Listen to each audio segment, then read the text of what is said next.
Biaya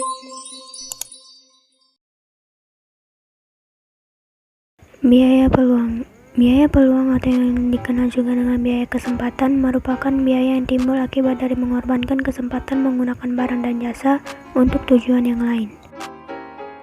Biaya peluang muncul karena sumber-sumber daya ekonomi bersifat terbatas sehingga memaksa manusia untuk melakukan pilihan dalam memenuhi kebutuhannya yang tentunya didasarkan pada skala prioritas kebutuhan. Pilihan yang dibuat akan mengakibatkan pengorbanan pada pilihan yang lain dan timbulnya biaya peluang.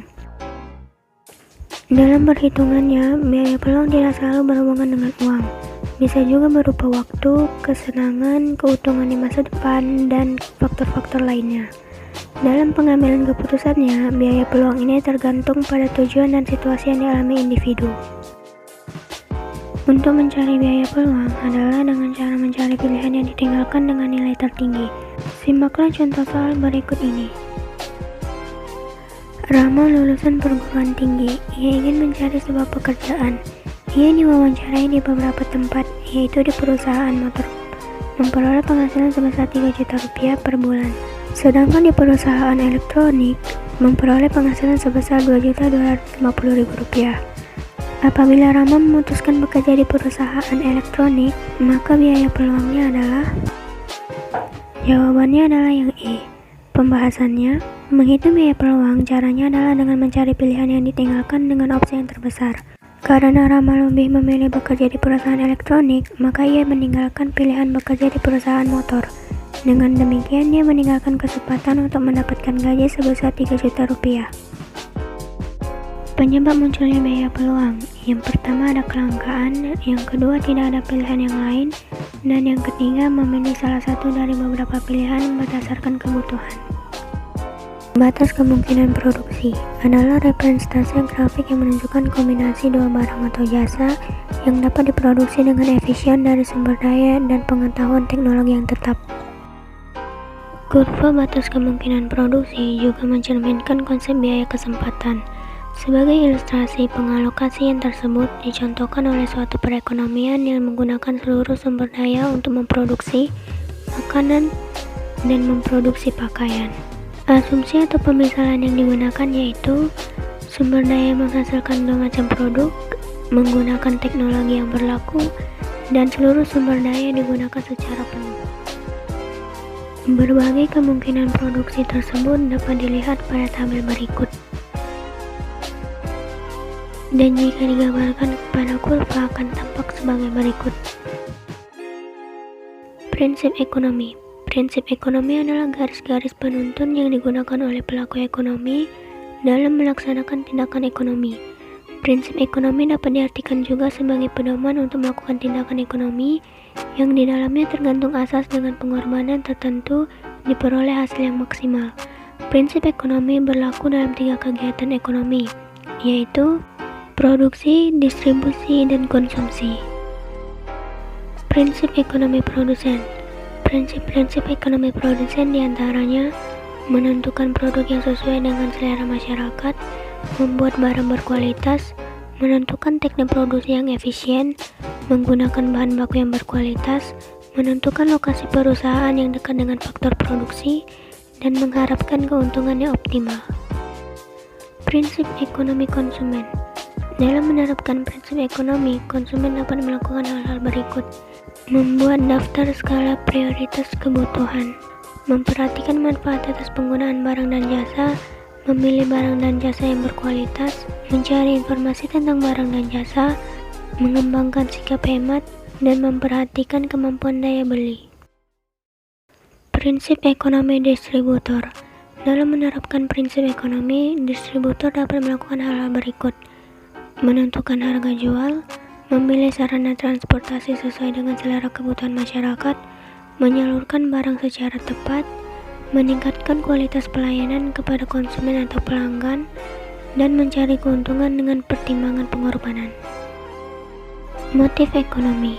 Secara umum, motif ekonomi adalah faktor-faktor yang bertujuan mencapai kemakmuran dan sebagai upaya memperoleh barang ataupun jasa yang sesuai dengan keinginan. Motif ekonomi dapat dilakukan oleh produsen, konsumen, dan juga distributor. Motif ekonomi produsen. Motif ekonomi produsen diantaranya motif mencari keuntungan, motif mencari kekuasaan ekonomi, motif memperoleh penghargaan, dan motif sosial. Motif ekonomi konsumen meliputi memperoleh kepuasan maksimal, menaikkan status sosial, memperoleh pengakuan di lingkungan, mempertahankan kelangsungan hidup, dan motif berbuat sosial. Motif ekonomi distributor. Distributor merupakan pelaku yang berperan menyalurkan barang dan jasa dari produsen kepada masyarakat. Kegiatan ini memiliki tujuan memperoleh balas jasa berupa laba. Akan tetapi ada satu lembaga distribusi yang memiliki motif menyejahterakan anggotanya.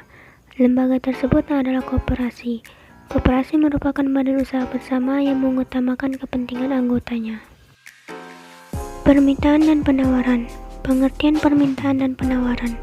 Permintaan adalah sejumlah barang atau jasa yang diminta oleh konsumen dapat dibeli dalam berbagai tingkat harga pada periode tertentu.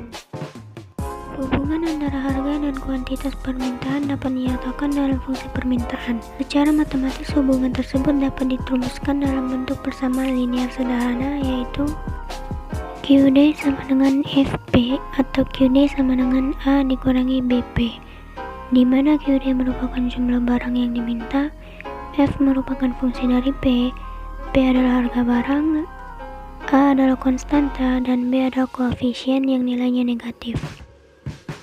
Artinya banyak sedikitnya jumlah barang yang diminta tergantung pada harga. Jika harga barang naik, jumlah barang yang diminta turun. Begitu pula sebaliknya, jika harga barang turun, jumlah barang yang diminta naik. Atau dengan kata lain, jika P naik, maka Q akan turun, atau jika P turun, maka Q juga akan turun. Penawaran atau supply diartikan sebagai keseluruhan jumlah barang dan jasa yang ditawarkan oleh produsen dalam berbagai tingkat harga yang berlaku di pasar pada suatu periode tertentu. Hubungan antara harga dan jumlah barang yang ditawarkan dapat dinyatakan dalam fungsi penawaran dan dirumuskan dalam bentuk persamaan matematik sederhana, yaitu QS sama dengan FP atau QS sama dengan min A ditambah BP, di mana QS adalah jumlah barang yang ditawarkan, F adalah fungsi dari P adalah harga barang yang ditawarkan, min A adalah konstanta, dan B adalah koefisien yang nilainya positif karena hubungan antara harga dan jumlah barang yang diminta positif. Berdasarkan persamaan tersebut, banyak sedikitnya jumlah barang yang ditawarkan bergantung pada harga. Jika harga naik, jumlah barang yang ditawarkan juga naik. Begitu juga sebaliknya, jika harga barang turun, maka jumlah barang yang ditawarkan turun. Atau dengan kata lain, jika P naik, maka QS juga akan naik. Atau jika P turun, maka QS juga akan turun. Faktor-faktor yang mempengaruhi permintaan dan penawaran. Faktor-faktor yang mempengaruhi tingkat permintaan barang dan jasa yaitu harga barang itu sendiri, harga produk lain yang berhubungan, pendapatan konsumen, selera dan preferensi konsumen, ekspektasi atau harapan masyarakat, dan jumlah konsumen. Faktor-faktor yang mempengaruhi tingkat penawaran terhadap barang dan jasa yaitu harga barang yang bersangkutan, harga barang lain, biaya produksi, tujuan produksi, dan tingkat teknologi. Pembagian ilmu ekonomi. Ilmu ekonomi secara umum dibagi menjadi 3, yaitu yang pertama, ilmu ekonomi deskriptif. Ilmu ekonomi deskriptif yaitu cabang dari ilmu ekonomi yang menggambarkan keterangan-keterangan faktual tentang suatu keadaan ekonomi dalam bentuk angka-angka, grafik, kurva, atau penyajian lainnya. Yang kedua adalah ilmu ekonomi teori. Ilmu ekonomi teori yaitu cabang dari ilmu ekonomi yang berusaha menjelaskan pengertian, hubungan sebab akibat, dan cara kerja sistem ekonomi. Ilmu ekonomi teori dibagi menjadi 2, yaitu ilmu ekonomi mikro yang mempelajari variabel-variabel ekonomi dalam lingkup kecil atau parsial. Misalnya harga barang, permintaan dan penawaran sejumlah barang, perilaku produsen dan konsumen, produksi, konsumsi, distribusi, biaya dan laba atau rugi perusahaan. Dan ilmu ekonomi makro yang mempelajari variabel-variabel ekonomi secara agregat atau keseluruhan. Variabel-variabel yang dipelajari diantaranya pendapatan nasional, kesempatan kerja dan pengangguran, jumlah uang yang beredar, laju inflasi, pertumbuhan ekonomi, investasi, dan neraca pembayaran. Lalu ilmu ekonomi yang ketiga adalah ilmu ekonomi terapan. Ilmu ekonomi terapan adalah cabang ilmu ekonomi yang menggunakan analisis ekonomi teori untuk merumuskan kebijakan-kebijakan, pedoman-pedoman yang tepat untuk menangani masalah ekonomi tertentu. Perbedaan ekonomi mikro dan ekonomi makro. Dalam ekonomi mikro, produksi masih berupa output industri dan perusahaan individu. Harga-harganya masih berupa harga barang dan jasa individu, pendapatan berupa distribusi pendapatan dan kekayaan, pekerjaan yang disediakan oleh industri dan perusahaan individu. Sedangkan dalam ekonomi makro, produksi sudah mencapai produksi atau output nasional, harga-harganya sudah mencapai tingkat harga agregat, pendapatan sudah mencapai pendapatan nasional, pekerjaan, lapangan kerja, dan penggunaan di dalam perekonomian. Peran pelaku ekonomi dalam kegiatan ekonomi. Kegiatan ekonomi. Kegiatan ekonomi yang pertama adalah produksi. Produksi adalah kegiatan menghasilkan barang atau jasa atau kegiatan menambah nilai guna barang atau jasa. Faktor-faktor produksi, yang pertama sumber daya alam, yang kedua sumber daya manusia, yang ketiga sumber daya modal, dan yang keempat adalah sumber daya keahlian atau kewirausahaan. Teori perilaku produsen. 1. Hukum hasil lebih yang semakin berkurang. Hukum hasil pertambahan nilai yang semakin berkurang atau the law of diminishing marginal returns menyatakan apabila faktor variabel produksi ditambah, sedangkan faktor produksi lain tetap, tambahan produksi atau marginal product akan mulai menurun.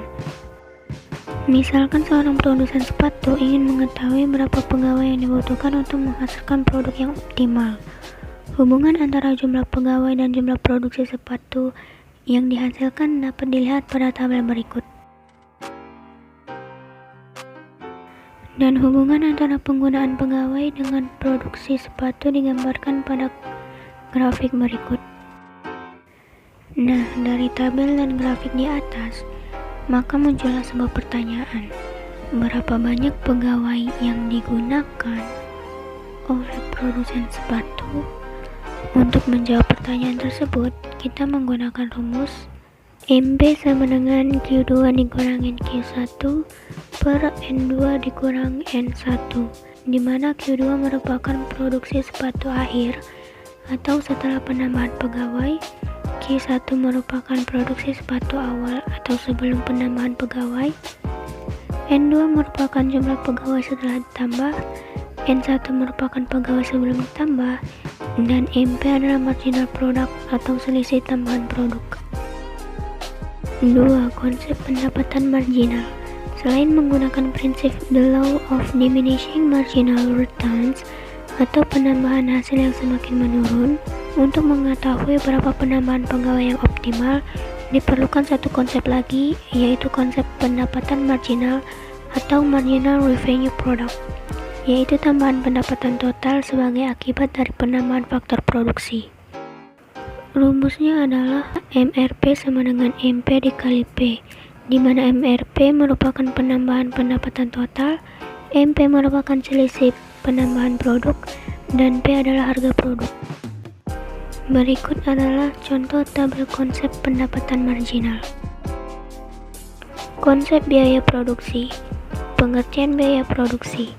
Biaya produksi dapat didefinisikan sebagai semua pengeluaran atau semua beban yang harus ditanggung oleh perusahaan untuk menghasilkan suatu jenis barang atau jasa. Konsep biaya produksi. Terdapat 5 konsep biaya produksi, yaitu yang pertama, biaya tetap atau fixed cost. Biaya tetap adalah biaya yang besarnya tidak tergantung pada jumlah barang dihasilkan. Artinya, biaya yang dikeluarkan tidak berubah berapapun jumlah barang yang dihasilkan oleh produsen. Contohnya, gaji, sewa, dan bunga bank. Biaya tetap dikelompokkan menjadi dua, yaitu biaya tetap modal atau total fixed cost adalah seluruh biaya yang tetap harus dikeluarkan dalam jumlah yang sama selama memproduksi jumlah barang tertentu. Yang kedua adalah biaya tetap rata-rata atau average fixed cost, adalah biaya yang tetap dikeluarkan per unit barang. Rumus biaya tetap rata-rata adalah AFC sama dengan FC per Q. Konsep biaya produksi yang kedua adalah biaya variabel atau variable cost. Biaya variabel adalah biaya yang besarnya tergantung kepada jumlah barang yang dihasilkan. Artinya, besarnya biaya variabel dipengaruhi oleh jumlah barang yang diproduksi atau dihasilkan. Berarti semakin banyak barang yang diproduksi, semakin banyak pula biaya variabelnya. Biaya variabel dikelompokkan menjadi dua, yaitu biaya variabel total atau total variable cost dan variabel rata-rata atau average variable cost. Rumus biaya variabel rata-rata adalah AVC sama dengan TVC per Q. Konsep biaya produksi yang ketiga adalah biaya total atau total cost. Biaya total adalah biaya keseluruhan yang kita keluarkan jika ingin memproduksi barang. Rumusnya adalah TC sama dengan TFC ditambah TVC. Konsep biaya produksi yang keempat adalah biaya rata-rata atau average cost. Biaya rata-rata adalah biaya barang yang dihitung per unitnya. Rumusnya adalah AC sama dengan TC per Q atau AC sama dengan AFC ditambah AVC. Konsep biaya produksi yang terakhir adalah biaya marginal atau marginal cost. Biaya marginal adalah perubahan biaya total jika produksi ditambah atau dikurangi 1 unit, atau biaya penambahan atau juga biaya pengurangan. Konsep penerimaan atau revenue. Penerimaan adalah pendapatan produsen atau pengusaha berupa uang yang diperoleh dari hasil penjualan barang yang diproduksi selama periode tertentu. Terdapat beberapa macam konsep penerimaan. Yang pertama, penerimaan total atau total revenue. Rumusnya adalah TR sama dengan P dikali Q, di mana TR adalah total penerimaan, P adalah harga barang, dan Q adalah jumlah penjualan barang. Yang kedua adalah penerimaan rata-rata atau average revenue. Rumusnya adalah AR sama dengan TR per Q. Yang ketiga, penerimaan marginal atau marginal revenue. Rumusnya adalah MR sama dengan delta TR per delta Q. Laba maksimum. Pengertian laba atau profit. Laba merupakan kompensasi atau risiko yang ditanggung perusahaan. Semakin tinggi risiko, maka semakin tinggi pula laba yang diperoleh perusahaan dan sebaliknya. Laba adalah nilai penerimaan total perusahaan di total biaya yang dikeluarkan oleh perusahaan. Rumusnya adalah P sama dengan TR dikurangi TC, di mana P adalah profit atau laba, TR adalah total revenue, dan TC sama dengan total cost. Syarat laba maksimum. Perusahaan akan mendapatkan laba maksimum bila berproduksi pada jumlah output di mana biaya marginal sama dengan penerimaan marginal. Dengan kata lain, syarat laba maksimum adalah MC sama dengan MR. Hal tersebut dikarenakan selama menambah produksi, pertambahan penerimaan lebih besar dari pertambahan biaya. Maka menambah produksi berarti memperbesar laba. Titik impas. Titik impas atau break-even point adalah kondisi di mana TC sama dengan TR. Posisi BEP menunjukkan bahwa pada jumlah produksi tersebut, perusahaan tidak memperoleh laba atau tidak menderita kerugian. Sebab jumlah biaya total dan jumlah penerimaan total tepat sama besarnya. BEP juga menunjukkan jumlah minimal barang yang harus diproduksi agar perusahaan tidak memperoleh kerugian. Kurva titik impas dapat dilihat dalam gambar berikut. Kegiatan ekonomi yang kedua adalah distribusi. Distribusi adalah cara proses perpindahan atau penyaluran barang dan jasa dari produsen kepada konsumen. Faktor-faktor yang mempengaruhi distribusi adalah faktor barang, faktor perusahaan, faktor pasar, faktor kebiasaan dalam pembelian, faktor jarak tempuh, dan faktor teknologi informasi dan komunikasi. Mata rantai distribusi. Berdasarkan hubungan antara produsen dan konsumen, secara umum sistem distribusi atau saluran distribusi dibedakan menjadi dua, yaitu yang pertama, distribusi langsung atau direct channel of distribution adalah penyaluran atau penjualan barang yang dilakukan secara langsung oleh produsen ke konsumen yang dilakukan tanpa perantara. Bentuk saluran distribusi langsung dapat dibagi menjadi 4, yaitu selling at the point production, yaitu bentuk penjualan langsung dilakukan di tempat produksi. Selling at the producer retail store, yaitu penjualan yang dilakukan di tempat pengecer. Selling door to door, yaitu penjualan yang dilakukan oleh produsen langsung kepada konsumen dengan mengerahkan salesman-nya ke rumah-rumah atau ke kantor-kantor konsumen. Selling to mile, yaitu penjualan yang dilakukan perusahaan dengan menggunakan jasa pos. Yang kedua adalah distribusi tidak langsung atau indirect channel of distribution, adalah penyaluran atau penjualan barang dari produsen kepada konsumen melalui perantara. Saluran distribusi tidak langsung ini, khususnya untuk barang konsumsi, terdiri atas beberapa. Yang pertama, produsen konsumen. Bentuk saluran ini adalah bentuk yang paling sederhana dan paling pendek, sebab tanpa menggunakan perantara. Yang kedua adalah produsen pengecer konsumen. Dalam saluran distribusi ini, produsen menginginkan suatu lembaga lain.